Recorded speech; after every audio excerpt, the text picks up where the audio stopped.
This lesson was taught to me by Dr. Gautam Kumar, who is Gautam Mehta, who is a liver transplant surgeon practicing in Bangalore in India. And this is about bias exists. Now, we've heard so much about bias in all domains, and definitely healthcare is no stranger to it. Definitely bias exists, be it age, gender, whatever. But the point is that you need an approach to highlight or spotlight it. The example that we talked about is really in terms of organ transplant, be it kidney transplant or liver transplant. And what this doctor told me was that in a country like India, there is a heavy gender bias in the sense that whenever organs are donated, and we're talking about donations from live donors, most often the person who donates is a woman or a girl, and the person who receives is a man or a boy.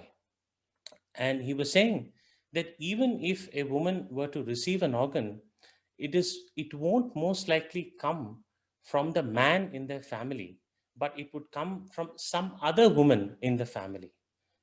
Now, this is uncomfortable, but this is how it is. This is the ground truth. And this doctor, Dr. Gautam Mehta, told me this.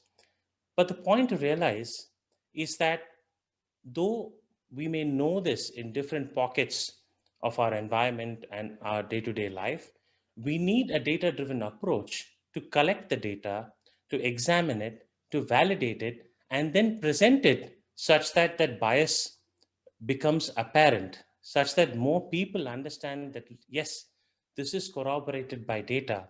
And only when you have data and the data exposes this bias is when you can think of course correction, is when you can think of presenting this to policymakers to drive meaningful change.